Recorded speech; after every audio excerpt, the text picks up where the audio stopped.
시작 기도하겠습니다. 하나님, 오늘 잠언 31장 세 번째 부분 설교함 말씀 전합니다. 잠언 말씀 전할 때 성령님으로 소통할 수 있도록 허락하여 주시옵고, 그리고 저희가 하나님께서 알려주시는 진리를 순종하고 받아들일 수 있도록 허락하여 주시옵소서. 예수 그리스도 이름으로 기도드렸습니다. 아멘.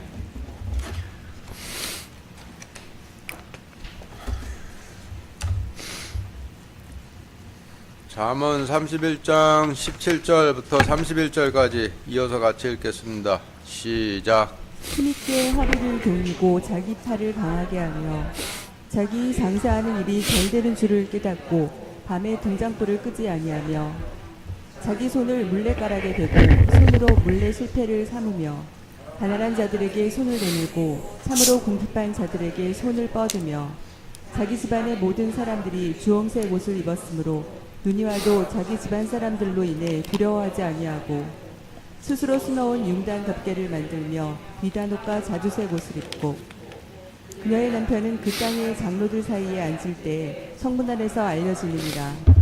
그녀는 고운 아마포를 만들어 팔고 허리띠를 상인들에게 넘겨주며 능력과 명예로 옷을 삼고 다가올 때를 기뻐할 것이며 지혜를 가지고 자기 입을 열며 자기 혀 속에 친절의 법을 두고 자기 집안의 길들을 잘 살피며 게을리 얻은 빵을 먹지 아니하나니 그녀의 자녀들은 일어나서 그녀를 가리켜 복받은 자라 하고 그녀의 남편도 그녀를 칭찬하기를 많은 딸들이 덕스럽게 행하였으나 그대는 그들 모두보다 뛰어나다 하느니라.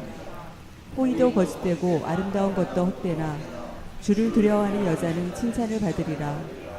그녀의 손의 열매를 그녀에게 주라. 또 그녀가 직접 행한 일들이 성문 안에서 그녀를 칭찬하게 할지어다. 네.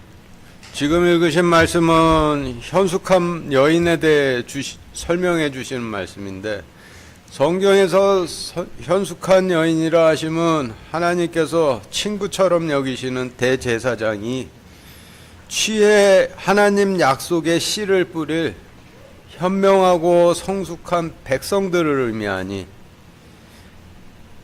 지금 읽으신 말씀은 하나님께서 친구처럼 여기시는 대제사장에게 씨를 뿌리되 이런 백성들을 취해 씨를 뿌리라 주시는 말씀이 되시는 거죠. 길가도 아니고 돌밭도 아니고 가시넝쿨도 아니고 이런 좋은 밭에다가 씨를 뿌리라. 그리하면 내가 장로들 사이에 앉을 때 성문 안에서 알려지리라 라고 하나님께서 친구처럼 여기시는 대제사장에게 주시는 말씀이 되는 거예요. 17절 다시 같이 읽겠습니다. 시작. 힘있게 허리를 돌리고 자기 팔을 지금 읽으신 말씀에 어휘를 좀 정리해 보면은 표 1과 같은데, 먼저 허리에 대해 알아보기 위해서 허리에 관한 말씀들을 읽어보겠습니다. 네, 참고로 이제 허리와 관련된, 여러분들도 성경 보실 때 이렇게 검색을 하시게 되실 텐데, 허리와 관련된 말씀들을 검색하는 방법은 여러분들 교재에 있는 인터넷 주소로 들어가셔서 검색창에 허리를 입력하시면은 아래와 같이 허리와 관련된 말씀들이 검색이 돼요. 그렇게 찾은 창세기 35장 11절, 출애굽기 1장 5절, 히브리서 7장 10절, 사도행전 20장 30절, 2장 30절 이어서 같이 읽겠습니다. 시작. 하나님께서 그에게 이르시되 나는 전능자 하나님이니라. 다산하고 번성하라. 민족과 민족들의 무리가 내게서 나고 왕들이 내 허리에서 나오리라. 이미 요셉이 이집트에 있었으므로 야곱의 허리에서 나온 혼이 모두 이른 혼이더라. 멜기세덱이 아브라함을 만났을 때 레위는 이미 자기 조상의 허리에 있었느니라. 그런즉 그는 배언자이므로 하나님께서 이미 자기에게 서약으로 맹세하사 육체를 따라 자기 허리의 열매에서 그리스도를 일으켜서 자기 왕자에 앉히실 것을 알았고. 예, 지금 읽으신 말씀을 통해 볼 때 성경에서 허리라 하심은 하나님의 약속의 씨가 존재하는 곳을 뜻함을 알 수가 있는데, 성경에서 씨는 하나님 약속의 씨를 의미하니 허리라 하심은 하나님 약속의 씨가 존재하는 곳을 상징하게 되겠죠. 이어서 하나님의 약속의 씨를 뿌리는 대제사장의 의복에 관한, 의복에 반드시 들어가는 허리띠에 관한 말씀인 출애굽기 2장 28장 39절 40절, 출애굽기 29장 9절, 출애굽기 39장 29절 이어서 같이 읽겠습니다. 시작. 너는 고운 아마로 속옷을 수놓아 만들고 고운 아마로 관을 만들며 바느질로 허리띠를 만들지니라. 너는 아론의 아들들을 취하여 속옷을 만들고 그들을 위하여 허리띠를 만들며 그들을 위하여 모자를 만들어 영화롭고 아름답게 할지니라. 아론과 그의 아들들에게 허리띠를 띄워주며 모자를 씌울지니라. 제사장의 직분이 영속하는 법규로 그들의 것이 될지니라. 너는 아론과 그의 아들들을 거룩히 구분할지니라. 가늘게 꼰 아마실과 청색과 자주색과 주홍색 실로 허리띠를 만들되 바느질로 만들었으니 주께서 모세에게 명령하신 것과 같았더라. 위의 말씀들은 하나님께서 모세를 통해 이스라엘의 대제사장의 예복에 관해 주신 명령인데, 대제사장의 허리에 반드시 허리띠를 두르라 하신 명령이 되죠. 그런데 이스라엘에서 대제사장은 하나님의 약속의 씨를 뿌리는 자이고, 허리는 하나님의 약속의 씨가 존재하는 곳을 상징을 하니, 결국 대제사장의 허리에 띠를 두르라 하신 명령은 하나님의 약속의 씨가 존재하는 대제사장의 허리를 허리띠로 동이라라는 명령이 되는 것이죠. 그러면은 약속의 씨를 뿌리는 대제사장의 허리를 동이는 허리띠가 어떠한 의미를 갖고 있는 것인지 알아보기 위해서 이사야서 11장 5절, 에베소서 6장 11절 이어서 같이 읽겠습니다. 시작. 의로 자기 허리의 띠를 삼고 신실함으로 자기 콩팥 주위의 띠를 삼으리라. 그런즉 서서 진리로 너희 허리를 동여매고 의의 흉갑을 입으며. 예, 지금 읽으신 말씀들을 통해서 본다면은 하나님 약속의 씨를 뿌리는 자가 허리를 동이는 허리띠라 하심은 하나님의 의이신 진리를 상징함을 알 수가 있죠. 그래서 지금까지의 설명을 통해 잠언 31장 17절에서 허리를 동이고 라고 주신 명령의 의미를 정리해 보면은, 약속의 씨를 뿌리는 자들이 자신들이 보관하고 있는 하나님의 약속의 씨를 하나님의 의이신 진리로 지키라 라는 의미로 풀이가 되는 것이죠.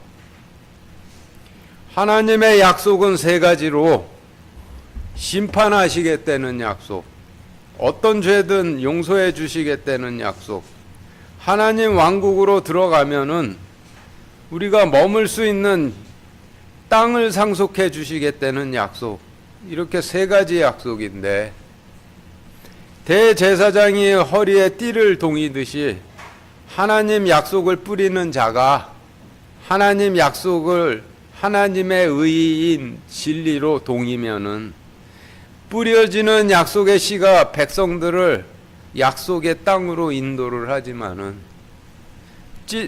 진리의 띠를 허리에서 풀면은 자기가 선호하는 쪽으로 편향되다, 다른 길로 이끌고 간다라는 것이 역사적으로도 다 증명이 되죠. 구약시대 때는 하나님의 약속의 씨를 뿌리는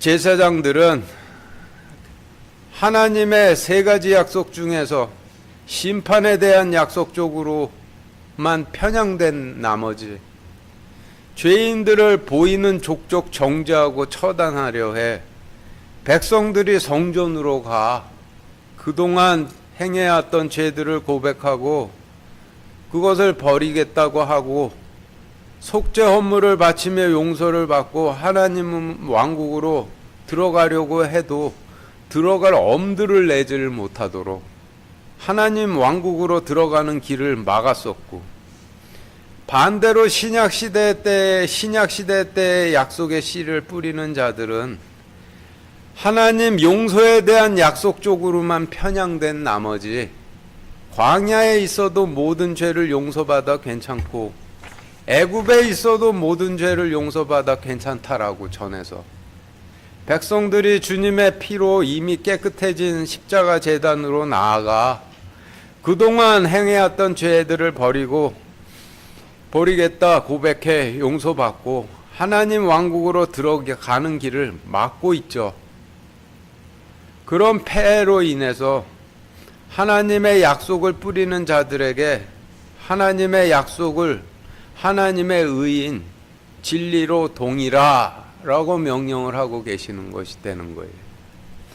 마가복음 1장 6절, 요한복음 13장 4절 이어서 같이 읽겠습니다. 시작. 요한은 낙타털 옷을 입고 허리에 가죽띠를 띠고 메뚜기와 들꿀을 먹더라. 저녁 식사 자리에서 일어나 겉옷을 벗고 수건을 가져다가 허리에 두르시며 침례 요한은 구약시대의 마지막 대제사장이었고 주님께서는 하나님이시지만은 육신으로 초림하셨을 때에는 12제자들에게 약속의 씨를 뿌리셨던 신약시대의 대제사장 역할도 하셨었죠. 그래서 위의 말씀은 구약시대에 씨를 뿌리던 대제사장의 허리띠와 신약시대에 씨를 뿌리는 대제사장의 허리띠가 잘 대비가 되는 말씀인데 여러분들 가지고 계신 교재 표 2 보시죠. 침례 요한은 구약시대에 하나님 약속의 씨를 뿌리던 마지막 대제사장이었는데 허리에 가죽띠를 둘렀다라고 하고 주님께서는 신약시대 대제사장이셨는데 허리에 아마수건을 두르셨다 하죠. 구약시대 대제사장의 허리띠는 짐승을 죽여서 두르는 가죽띠였지만은 신약시대 대제사장의 허리띠는 짐승을 죽이는 것과는 상관이 없는 아마수건인데 아마를 한국어로 번역하면은 전부 배이죠. 이집트산 아마는 가늘고 부드러운 고급 배로 최상품 배로 린넨이라고 부르고 이스라엘에서도 아마가 나기는 나는데 이집트산보단 굵고 뻣뻣한 배예요.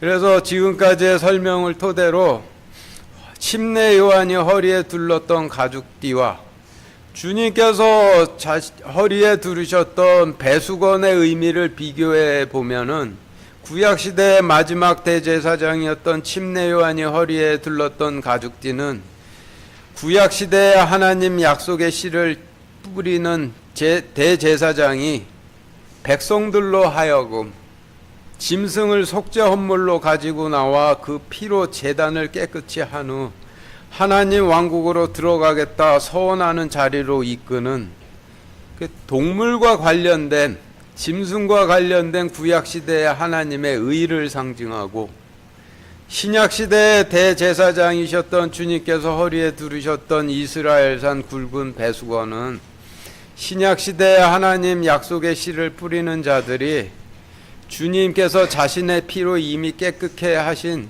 십자가 제단 앞에 나와 하나님 왕국으로 들어가겠다 서원하는 자리로 이끄는 주님께서 행하셨던 신약시대의 의를 상징하는 것으로 풀이가 되는 거예요. 이어서 누가복음 12장 35절 같이 읽겠습니다. 시작. 너희 허리에 띠를 띠고 너희 등불을 타오르게 하며 지금 읽으신 말씀에서 허리띠라 하시면 주님께서 하나님의 영광으로 계시던 출애굽 시대에 요단강 물로 백성들의 발을 닦아 하나님 왕국으로 들여보내셨듯이 초림하셔서 물로 제자들을 닦아 주실 때 허리에 두르셨던 굵은 배 수건을 의미하는데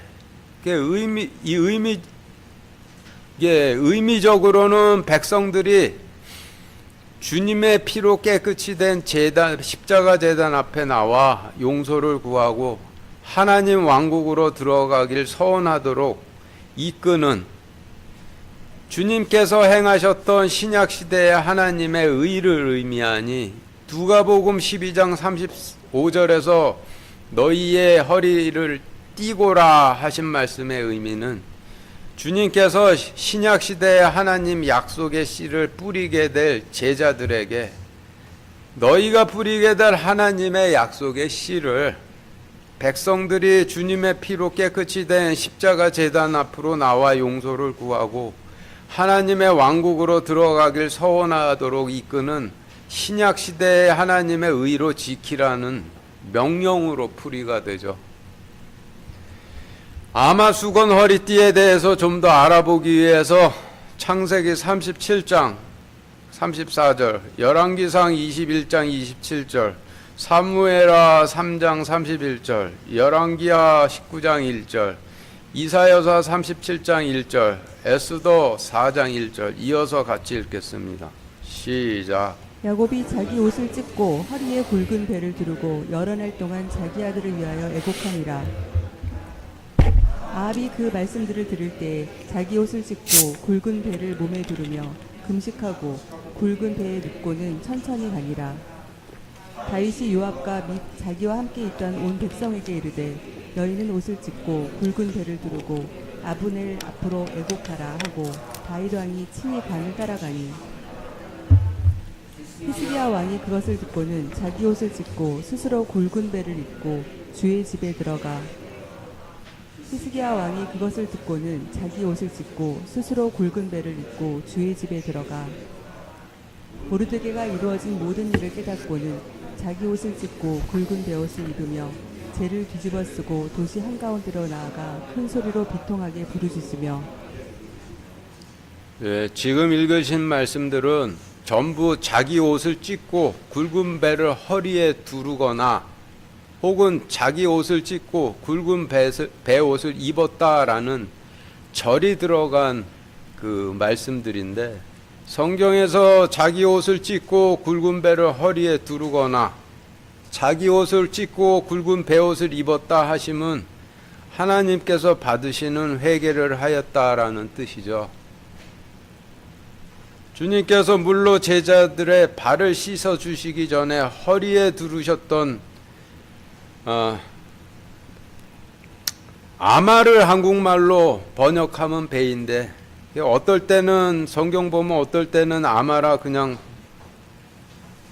그 번역을 안 해놓기도 하고 어떨 때는 배라고 번역을 해놓기도 해서 이렇게 헷갈릴 수가 있는데 성경에서 아마는 전부 배예요. 주님께서 물로 제자들의 발을 씻어 주시기 전에 허리에 두르셨던 아마 수건도 한국말로 번역하면은 배수건이고 주님께서 입으셨던 아마 옷도 한국말로 번역하면 배옷이죠. 그런데 옷은 사람들 앞에서 자신의 벌거벗은 몸을 가리기 위해 입는 것이 되지만은 성경에서 옷이라 하심은 하나님 앞에서 자신의 벌거벗은 영혼을 가리기 위해 입는 하나님의 의를 옷이라 하시니 옷을 입고 있기는 한데 자기 옷을 입고 있다라고 하시면은 자기 믿고 싶은 대로 믿고 자기가 하고 싶은 대로 하고 자기가 전하고 싶은 대로 전하면서 하나님 앞에서 가렸다라고 착각을 하는 것을 의미를 하는 것이고 그런 자기 옷을 찢는다라는 의미는 그동안 자기가 믿고 싶은 대로 믿고 자기가 하고 싶은 대로 하고 전하고 싶은 대로 전해왔던 하나님의 의가 구원의 의가 아님을 깨닫고 찢어버렸다라는 뜻을 의미하는 것이죠. 그리고 굵은 배를 허리에 둘렀다라는 의미는 주님께서 물로 제자들의 발을 닦아주실 때 허리에 두르셨던 굵은 배수건을 둘렀다라는 뜻으로 그것이 갖는 의미는 주님께서 자신의 피로 깨끗이 하신 십자가 제단에 나와 용서를 구하고 하나님 왕국으로 들어가길 서원하도록 이끄는 신약 시대의 하나님의 의를 두르고 입음을 의미하니 지금까지의 설명을 종합해 보면은 성경에서 자기 옷을 찢어버리고 대신 굵은 배를 두르거나 입는다라는 의미는 자기가 믿고 싶은 대로 믿고 하고 싶은 대로 하고 전하고 싶은 대로 전하던 구원의 의를 전부 찢어버리고 주님께서 자신의 피로 깨끗이 하신 십자가 제단에 나와 용서를 구하고 하나님 왕국으로 들어가길 서원하는 신약시대의 하나님의 의를 입음만이 하나님께서 받으시는 회개라는 의미로 풀이가 되는 거예요. 그리고 마지막으로 성경에서 팔이라 하시면 칼을 들고 이방인들과 싸울 때 나타내시는 하나님의 권능이죠. 그래서 지금까지의 설명들을 종합해 17절 말씀에 대입해 정리를 해보면 여러분들 가지고 계신 교재표 3과 같이 힘있게 17절 말씀은 힘있게 하나님 약속의 씨를 하나님의 의로 동이고 이방인들과 싸우는 하나님의 권능을 강하게 하며 라는 의미로 정리가 되는데 뒷부분을 좀 의역해서 다시 정리해 보면은 힘있게 하나님 약속의 씨를 하나님의 의로 동이고 이방인들과 싸우는 하나님의 권능을 강하게 의지하며 라는 의미로 정리할 수가 있겠죠. 18절 같이 읽겠습니다. 시작. 자기 장사하는 일이 잘 되는 줄을 깨닫고 밤에 등잔불을 끄지 아니하며. 지금 읽으신 말씀의 어휘를 정리해 보면 여러분들 가지고 계신 표 4와 같은데 표 4 보시죠.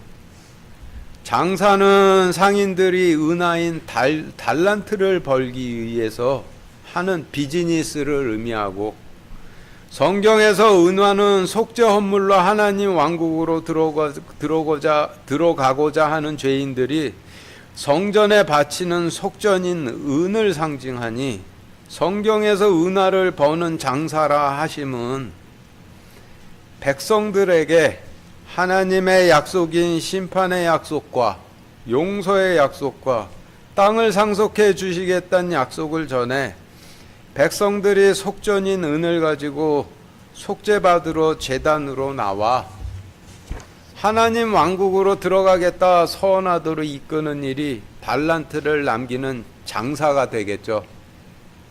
그래서 18절에서 자기 장사가 잘 되는 줄을 깨닫고 라고 하신 말씀의 의미는 백성들에게 하나님의 약속을 전해 백성들이 속전인 은을 가지고 속죄받으러 제단으로 나와 하나님 왕국으로 들어가겠다 서원하도록 이끄는 일이 하나님의 약속처럼 잘 되는 줄을 깨닫고 라는 의미로 풀이가 되고, 그리고 성경에서 밤이라 하시면 빛이 없는 때로 하나님의 말씀이 없는 때를 의미하고, 그리고 성경에서 등자는 성소와 지성소로 엄격하게 나뉘어져 있는 성전의 성소 내부를 밝히는 금등잔을 의미하는데, 일반 제사장들이 성소 내부에서 하는 일 중에 하나가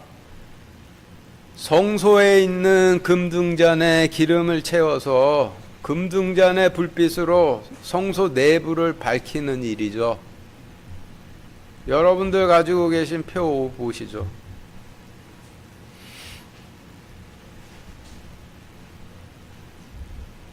애굽 땅이 전부 파라오의 땅이지만은 애굽 땅 중에서도 파라오가 사는 파라오의 집은 따로 있죠. 파라오의 통치를 받는 파라오의 백성들이라면은 파라오의 땅에 거할 수는 있지만은 그렇다고 일반 애굽 백성이 함부로 파라오의 집에 들어가면은 바로 죽임을 당하는데, 파라오의 집에는 오직 파라오의 아들들만이 파라오와 함께 거할 수 있는 것이죠. 이와 같이 성소곤, 지성소곤, 성전 땅이 전부 하나님의 땅이지만은 성전 중에서도 하나님께서 거하시는 지성소는 엄격하게 따로 분리가 되어 있죠. 하나님의 통치를 받는 하나님 왕국의 제사장들이라면은 누구나 하나님 땅인 성소에 거할 수 있지만은, 그렇다고 일반 제사장이 함부로 하나님께서 계신 하나님의 집인 지성소 땅에 들어가면은 바로 죽임을 당하는데, 오직 하나님의 집은 오직 하나님의 아들들인 대제사장만 하나님과 함께 거할 수가 있는 것이죠. 이 원리를 이스라엘 백성들에게 적용을 해 본다라고 한다면은, 여러분들 가지고 계신 교재 표 6과 같은데 표 6 보시죠. 예루살렘 성전이건 이스라엘은 예루살렘 성전과 그 외의 땅으로 이렇게 분리가 되죠.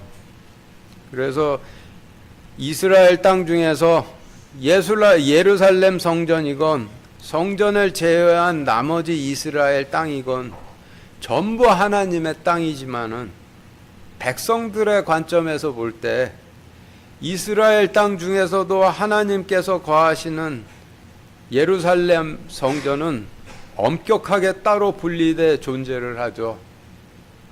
하나님 통치를 받는 하나님 왕국의 백성들이라면은 누구나 하나님의 땅인 이스라엘 땅에 거할 수는 있지만은, 그렇다고 일반 백성들이 하나님의 집인 예루살렘 성전에 함부로 들어갔다가는 바로 죽임을 당하죠. 오직 하나님의 아들인 제사장들만 하나님과 함께 하나님의 집인 예루살렘 성전 땅에 거할 수가 있는데, 그래서 지금까지의 설명을 종합해 보면은 여러분들이 가지고 계신 교재의 표 7과 같이 성소나 이스라엘 땅이나 양쪽 다 하나님 왕국을 의미하고, 지성소나 예루살렘 성전이나 양쪽 다 하나님 집을 의미하고, 일반 제사장이나 일반 백성들이나 양쪽 다 하나님 왕국의 백성들을 의미하고, 오로지 대제사장과 그리스도의 피로 대속된 양자들, 그리스도의 피로 대속된 양자된 백성들만이 하나님과 함께 하나님 집에 거할 수 있는 아들들이 되는 거죠. 그래서 하나님의 집을 아버지 집이라고 이렇게 부르는 거예요. 그런데 파라오의 땅인 파라오 왕국에 거하는 것이 허락된 파라오의 백성들에게는 파라오 백성들로서 지켜야 할 파라오의 법과 명령이 있듯이, 하나님의 땅인 하나님 왕국에 거하는 것이 허락된 하나님의 백성들에게도 하나님 왕국의 백성들로서 지켜야 할 하나님의 법이 존재를 하죠. 아들들은 이 법과는 상관은 없지만은 백성들에게는 지켜야 할 법과 명령이 존재를 하는 거예요.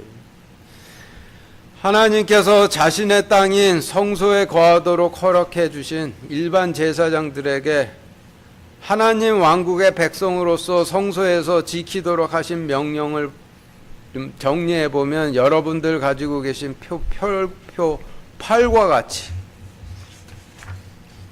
성소에서 누룩 없는 빵을 진열을 하고 성소 향단에 분향을 하여 그 향이 하나님의 집인 지성소에 이르도록 하고 성소의 금등잔에 기름을 채워 성소 내부를 밝히는 일인데, 일반 제사장들이나 일반 백성들이나 양쪽 다 하나님의 왕국의 백성들이고 성소는 하나님 왕국의 땅을 상징을 하니 일반 제사장들이 성소에서 지켜야 할 일들을 일반 백성들이 이스라엘 땅에서 지켜야 하는 일로 설명을 해 볼 수가 있는 것이죠. 그래서 일반 제사장들이 성소에서 지키는 일이 있다면은 일반 백성들이 이스라엘 땅에서 지켜야 할 일이 있는데, 이를 이렇게 비교가 되도록 정리를 해 보면은 여러분들 가지고 계신 표 9와 같이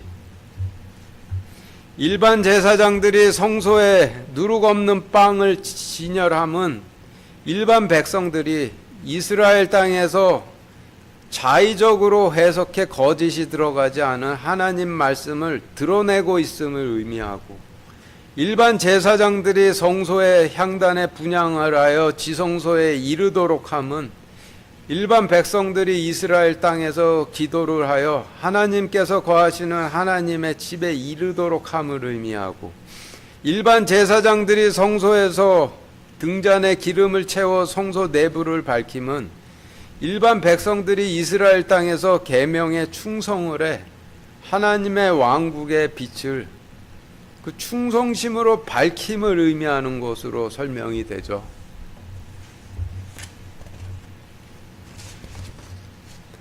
하나님의 집의 아들이 된 자들이라면 하나님의 왕국의 법을 지키는 것과는 상관이 없죠.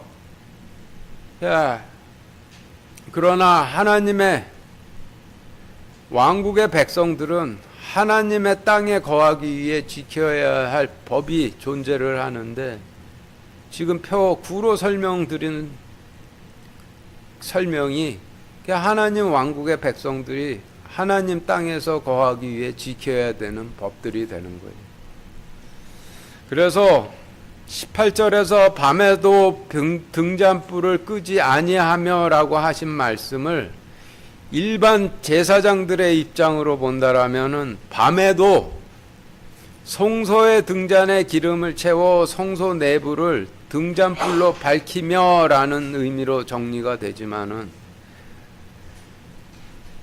밤에도 등잔불을 끄지 아니하며 라고 하신 말씀을 하나님 왕국의 일반 백성들의 입장으로 본다라면은 하나님 말씀이 없는 시기에도 계명의 충성심을 붓고 하나님의 왕국을 계명에 대한 충성심의 빛으로 밝히며 라는 뜻으로 정리가 되죠. 그래서 지금까지의 설명을 18절 말씀에 대입해 현숙한 일반 백성의 입장으로 정리를 해보면은 여러분들 가지고 계신 교재 표 10과 같이 자기가 하나님의 심판의 약속, 용서의 약속, 하나님 왕국을 상속해 주시겠다는 약속을 전해 백성들이 속전인 은을 가지고 제단으로 나오도록 이끄는 일이 잘 되는 줄을 깨닫고, 말씀이 없는 시기에도 계명에 충성해 하나님의 왕국의 빛을, 계명에 대한 충성으로 하나님의 왕국의 빛을 밝히는 충성의 불을 끄지 아니하며 라는 의미가 정리되는데, 우리 가운데 계명에 충성해 밤에도 하나님 왕국의 빛을 계명에 대한 충성심으로 밝히는 불을 끄지 아니한 케이스를 좀 찾아본다라면은 그 염재현 목사님께서 그런 케이스가 되시는 거죠. 이어서 19절 같이 읽겠습니다. 시작. 자기 손을 물레가락에 대고 손으로 물레 실패를 잡으며.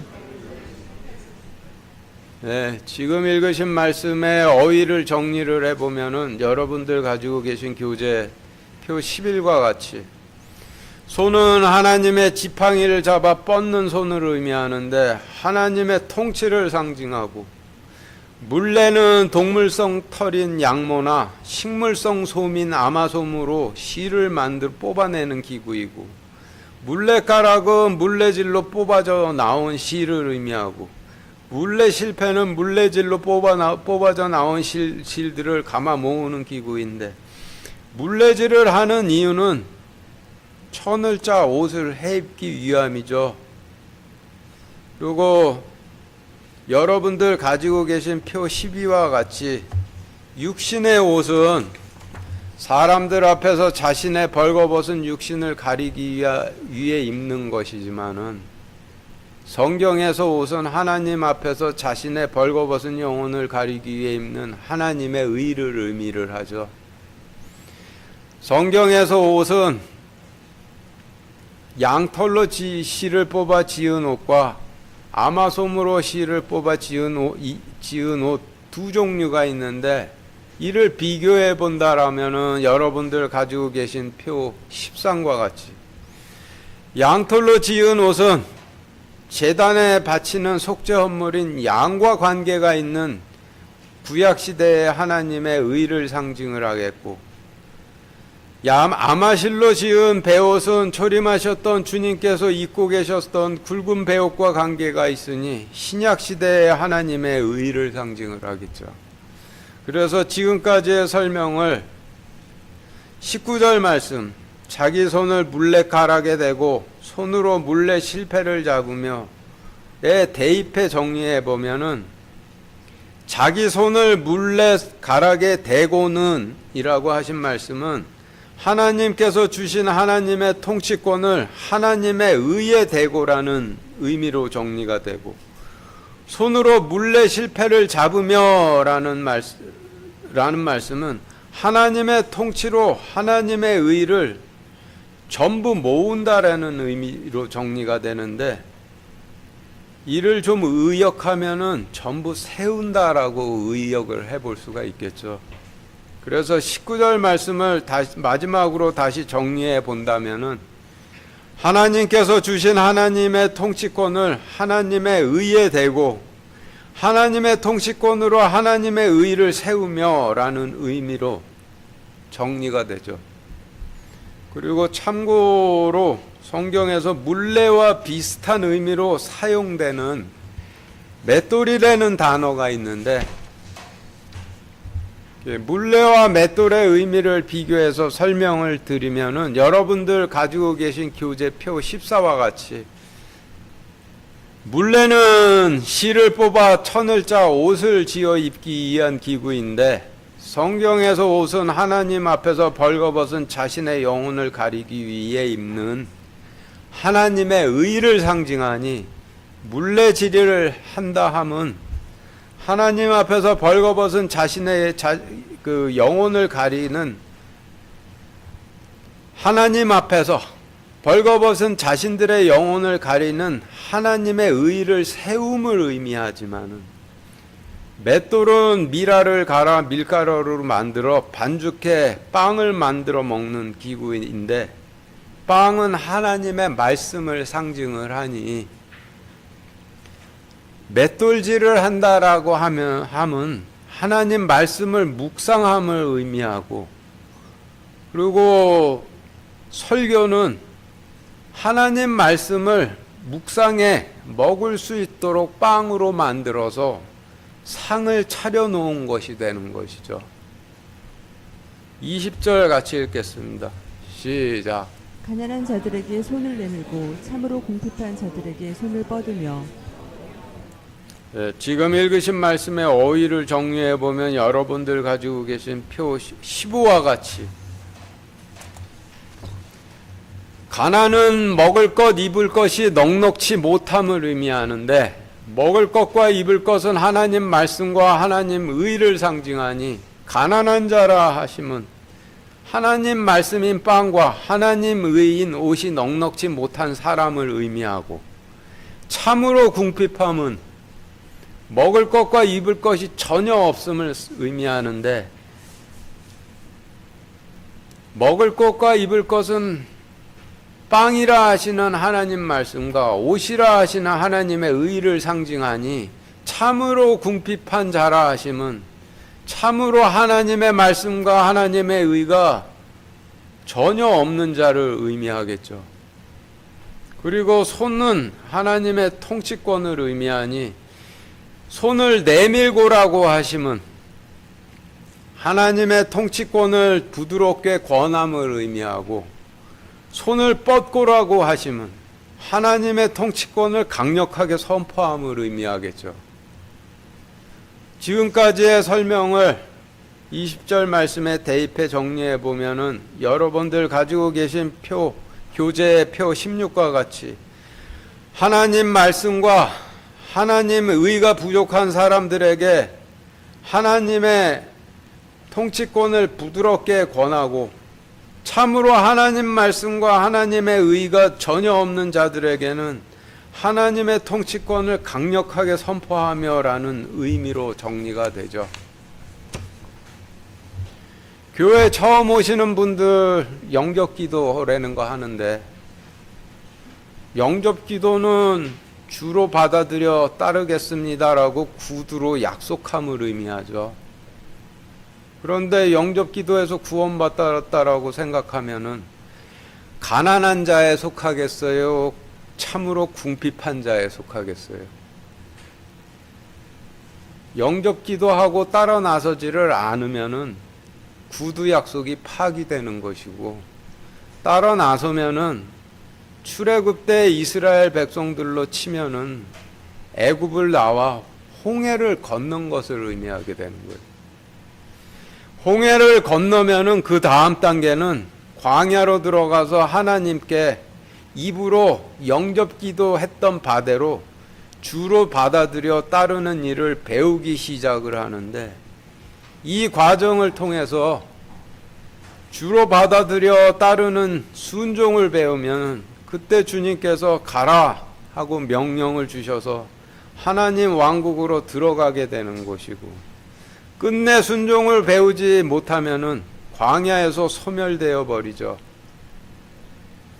하나님의 왕국에 들어가 하나님께서 가라 주신 명령에 따라 하나님 왕국으로 들어가 구약시대의 일반 제사장들이 성소에 누룩 없는 빵을 진열했듯이 신약시대의 약속의 땅인 이방인들 앞에서 자의적으로 해석한 거짓이 들어가지 않은 하나님 말씀을 드러내고, 구약시대의 제사장들이 성소의 향단에 분향을 하여 지성소에 이르도록 하듯이 신약시대의 약속의 땅인 이방인들의 땅에서 기도하여 하나님께서 거하시는 하나님의 집에 이르도록 하고, 구약시대의 제사장들이 성소에서 등잔에 기름을 채워 성소 내부를 밝혔듯이 신약시대의 약속의 땅인 이방인들의 땅에서 계명에 충성을 해 충성심으로 하나님 왕국의 빛을 밝히고 있으면은 때가 차서 주님께서 도둑처럼 오셔서 하나님 왕국을 더 이상 아무도 들어가지도 나가지도 못하도록 먼저 봉인을 하신 후 노아의 방주처럼 들어 올리시는 거죠. 그래서 하나님의 왕국이 노아 때로 치면은 반드시 들어가야 할 방주가 되는 것이고, 하나님 왕국, 하나님 관점으로 보면은 열매를 추수하시는 곳간이 되는 것이죠. 중세 때는 주의 만찬을 먹고 마셔 구원받았다는 교리가 유행을 했었던 적이 있었고, 가까운 과거에는 침례식을 받아 구원받았다는 교리가 유행을 했었는데, 영접기도 하고 구원받는다는 교리도 이런 교리들의 그냥 새로운 버전이죠. 양들은 자기 목자의 목소리를 알고 따라가는 것이고, 염소들은 자기가 듣고 싶은 소리 나는 쪽으로 그냥 따라가게 되는 것이죠. 마치겠습니다.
기도하겠습니다. 하나님, 오늘 잠언 31장 말씀을 통해서 저희가 하나님 왕국에서 해야 할 일들을 알려주심을 감사드립니다. 저희가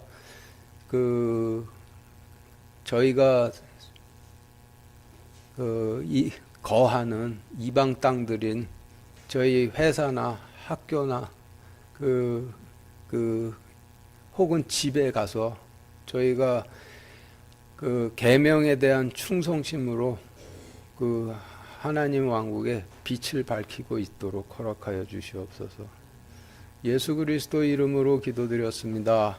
아멘.